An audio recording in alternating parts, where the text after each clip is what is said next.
ধরো ভাই, আজ রাতটা তোমার জীবনের শেষ রাত। এখন তুমি ঘুমোতে যাচ্ছ, কিন্তু যদি জানতে কাল সকালে আর তোমার চোখ খুলবে না, তাহলে ঘুমানোর আগে কি ভাবতে? কাকে ক্ষমা করতে? কোন গুনাহের জন্য আল্লাহর কাছে কান্না করতে? প্রতিদিন রাতে আমরা ভাবি কাল সকালে উঠব, আবার নতুন দিন শুরু করব। কিন্তু কোরআনে আল্লাহ বলেছেন, প্রতিটি প্রাণকে মৃত্যুর স্বাদ নিতে হবে। সূরা আল ইমরান আয়াত 185। তাহলে আজ রাতে ঘুমানোর আগে একবার ভাবো, যদি আজ রাতেই তোমার কবরে যাত্রা শুরু হয়, তুমি কি প্রস্তুত? ভাই, তুমি কি কখনো ভেবেছ ঘুমানোর আগে ভাবা এত গুরুত্বপূর্ণ কেন? কারণ রাত শুধু শরীরের বিশ্রামের জন্য নয়, রাত হলো তোমার আত্মার জন্য হিসাব নেওয়ার সময়। সারাদিন আমরা কত কাজে ব্যস্ত থাকি, কাজ, পড়াশোনা, পরিবার, বন্ধু, ফোন, ফেসবুক, ইউটিউব। আমরা হাসি, রাগ করি, মানুষকে কষ্ট দেই, নামাজ ফেলে দেই, ছোট বড় গুনাহ করি, তারপর রাতে কিছু না ভেবেই ঘুমিয়ে যাই। একবার ভাবো তো, যদি আজ রাতটাই হয় তোমার শেষ রাত। রাসূলুল্লাহ সাল্লাল্লাহু আলাইহি ওয়াসাল্লাম বলেছেন, মৃত্যুকে বেশি বেশি স্মরণ করো, কারণ এটি সব সুখের বিনাশকারী। তিরমিজি। যখন তুমি ঘুমানোর আগে মৃত্যুকে স্মরণ করবে, তখন তোমার গুনাহগুলো ভারী মনে হবে, তোমার ভালো কাজগুলো কম মনে হবে, তোমার অহংকার ভেঙে যাবে, আর তোমার হৃদয় আল্লাহর সাথে সংযোগ খুঁজবে। রাত আসলে আল্লাহর দেয়া একটা নেয়ামত। যখন পুরো পৃথিবী চুপ হয়ে যায়, তখন তুমি একা আল্লাহর সাথে কথা বলার সুযোগ পাও। ঘুমানোর সময় আমরা শুধু শরীরকে বিশ্রাম দেই না, আত্মাকেও প্রস্তুত করতে হয়। কোরআনে আল্লাহ বলেছেন, আল্লাহই তোমাদের রাত্রিকে বিশ্রাম এবং নিদ্রার মাধ্যমে শান্তি প্রদান করেন। সূরা ফুরকান আয়াত 47। এছাড়া আমাদের রাসূলুল্লাহ সাল্লাল্লাহু আলাইহি ওয়াসাল্লাম ঘুমানোর আগে দোয়া করতেন। তিনি বলেছেন, যে ব্যক্তি রাতে ঘুমানোর আগে এই দোয়াটি পড়ে, আল্লাহ তাকে রাতে রক্ষা করবেন। সহিহ মুসলিম।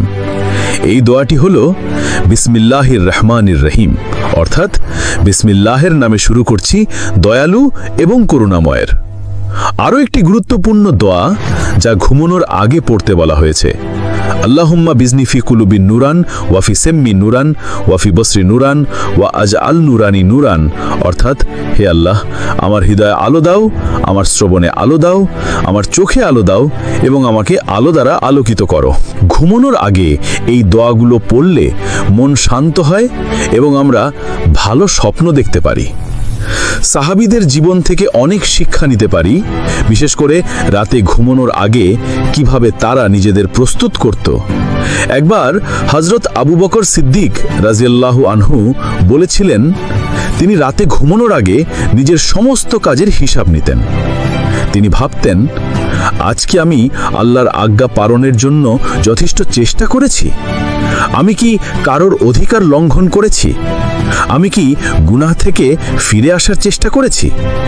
এই হিসাব তাকে রাতের ঘুমের আগে আত্মবিশ্বাস এবং শান্তি দিত। আরেক ঘটনা আছে, যখন হযরত উসমান ইবনে আফফান রাদিয়াল্লাহু আনহু রাতের ওয়াক্ত নামাজ পড়তেন, তারপর আল্লাহর কাছে দোয়া করতেন যেন তার মৃত্যু হঠাৎ না হয় এবং মৃত্যুর আগে তিনি আরও ভালো কাজ করার সুযোগ পান। এই সাহাবীদের উদাহরণ আমাদের শেখায়, ঘুমানোর আগে নিজেকে রিফ্লেক্ট করা, হিসাব নেওয়া এবং আল্লাহর কাছে ক্ষমা চাইতে হবে। তাহলে তোমার ঘুম হবে শান্তিপূর্ণ, তোমার হৃদয় হবে মলিনতা থেকে মুক্ত। বন্ধু, রাতে ঘুমানোর আগে একটু থেমে নিজেকে জিজ্ঞেস করো, আজ কি আমি আল্লাহর সন্তুষ্টি অর্জন করার জন্য যথেষ্ট চেষ্টা করেছি? আমার কোনো অপরাধ বা ভুল আছে যা আমি মেনে নিতে পারি? আমি কি কারোর অধিকার লঙ্ঘন করেছি? আমি কি আমার নামাজ ঠিকমতো আদায় করেছি? আমি কি গুনাহ থেকে সরে আসার চেষ্টা করেছি?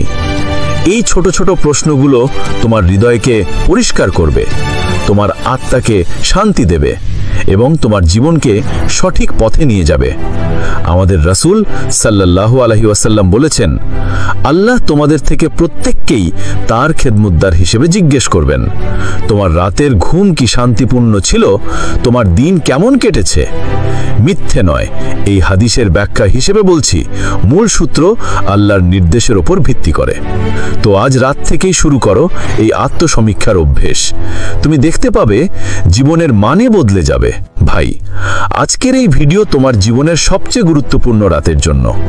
যখন তুমি ঘুমোতে যাও, তখন শুধু তোমার শরীর বিশ্রাম নিচ্ছে না, তোমার আত্মাও নতুন করে জন্ম নিচ্ছে। তুমি হয়তো ভাবছো, একটা রাত ভাবলেই কি হয়? তবে আসলে রাতের ভাবনাগুলো আমাদের জীবনের গতিপথ বদলে দেয়। রাতের ওই মুহূর্তগুলোতে আমরা যখন নিজেদের জীবনের হিসাব নেই, আমরা বুঝতে পারি আমাদের জীবনের মূল উদ্দেশ্য কি। আমরা বুঝতে পারি কোথায় আমরা হারিয়েছি, কোথায় আমরা সফল হয়েছি। আর এই উপলব্ধিগুলোই আমাদের পরবর্তী দিনের কর্মযজ্ঞে শক্তি যোগায়।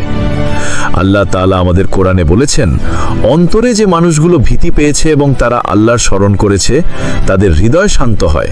সূরা রাদ। তাই রাতের নিস্তব্ধতায় তোমার হৃদয় আল্লাহর স্মরণে ভরে উঠুক। তোমার প্রতিটি নিঃশ্বাস আল্লাহর রহমতের জন্য দোয়া হয়ে উঠুক, কেননা জীবনের সফলতা নির্ভর করে এই অন্তরের শান্তির উপরে। রাসূলুল্লাহ সাল্লাল্লাহু আলাইহি ওয়াসাল্লাম বলেছেন, যে ব্যক্তি রাতের শেষ সময়ে আল্লাহর কাছে ক্ষমা চায়, আল্লাহ তাকে ক্ষমা করেন। তিরমিজি।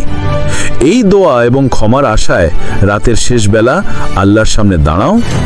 আল্লাহ তোমার ভুলগুলো মাফ করবেন যদি তুমি সৎ মন নিয়ে ফিরে যাও। তুমি হয়তো অতীতের গুনাহগুলো নিয়ে দুঃখ করো, তবে মনে রেখো, আল্লাহর দরবারে ফিরে আসা সবচেয়ে বড় জয়, তার দরবার থেকে সরে যাওয়াই সবচেয়ে বড় পরাজয়। ভাই, প্রতিদিন রাতের সেই মুহূর্তগুলোকে নিজের উন্নতির সুযোগ হিসেবে ব্যবহার করো। নিজেকে প্রশ্ন করো, আমি কি আজ ভালো মানুষ হয়েছি?